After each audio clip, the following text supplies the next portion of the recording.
ಹಾಂ, ನೀರು ಸ್ವಲ್ಪ ಹಾಕಬೇಕು, ಗಾಳಿ ಜಾಸ್ತಿ ಹಾಕಬೇಕು.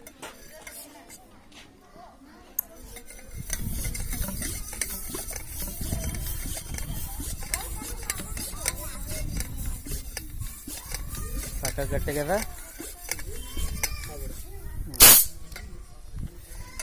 ಅದಕ್ಕೆ ಗಾಳಿ ಜಾಸ್ತಿ ತುಂಬ್ಯದ. ಈಗ ನೋಡ್ರಿ, ಬರೀ ಡಕ್ಕನ್ ತೆಗೆದ ಕೂಡಲೇ ಹೆಂಗೆ ಹಾರ್ತದ ನೋಡ್ರಿ. ಎಲ್ಲೋಯ್ತು? ಹಾಂ,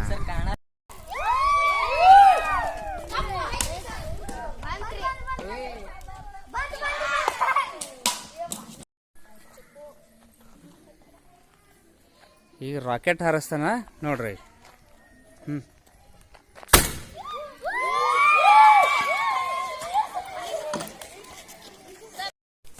ಬಾಟಲ್ ಅದ. ಬಾಟಲ್ನೊಳಗೆ ಏನು ಮಾಡಿದ್ದೇವೆ, 2 ಸ್ಟ್ರಾ ಪೈಪ್ಗಳನ್ನು ಸೇರಿಸಿದ್ದೇವೆ. ಒಂದಕ್ಕೆ ನಡ್ಬರ್ಕ್ ಸೇರಿಸಿದ್ದೇವೆ, ಒಂದು ಮ್ಯಾಲಿನಿಂದ ಸೇರಿಸಿದ್ದೇವೆ. ಅದನ್ನು ನಾವು ನಡ್ಬರ್ಕಿನಿಂದ ಸೇರಿಸ್ಬೋದಿತ್ತು, ನಾವು ಮ್ಯಾಲಿನಿಂದ ಊದಲಿಕ್ಕೆ ಈಸಿ ಆಗ್ತದ ಅಂತ ಒಂದು ಮ್ಯಾಲಿನಿಂದ ಸೇರಿಸಿದ್ದೇವೆ. ಈಗ ಅರ್ಧ ನೀರನ್ನು ಹಾಕಿದ್ದೇವೆ ಅದರೊಳಗಡೆ. ಈಗ ಮ್ಯಾಲಿನ ಸ್ಟ್ರಾದಿಂದ ಏನು ಮಾಡ್ತಾನ, ಅವನು ಗಾಳಿಯನ್ನ ಒಳಗಡೆ ತಳ್ತಾನ. ತಳೆದ್ರ ನೀರು ಹೊರಗಡೆ ಬರ್ತಾವ. ನಾ ಬರೀ ಬಾಯ್ಲಿಂದ ಹೇಳಿನಿ, ಈಗ ಪ್ರಾಕ್ಟಿಕಲ್ ಆಗಿ ನೋಡ್ರಿ. ಅದನ್ನು ಹೊರಗಡೆ ನೋಡಿರಿ ನೀವು, ಕಾಣಿಸ್ತಲ್ಲ? ಆ ಬಾಯಿಲಿಂದ ಎಷ್ಟು ಜೋರಾಗಿ ಓದ್ತಾನ ಅಷ್ಟು ಜೋರಾಗಿ ನೀರು ಹೊರಗಡೆ ಬರ್ತಾವ.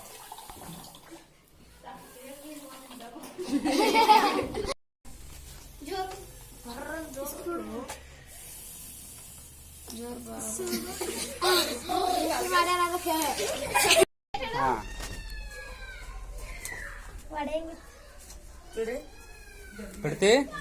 ರೈಟ್, ಬಿಡು.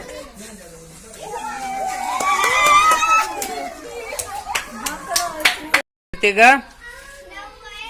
ಸಾಕ್ ಬಿಡು.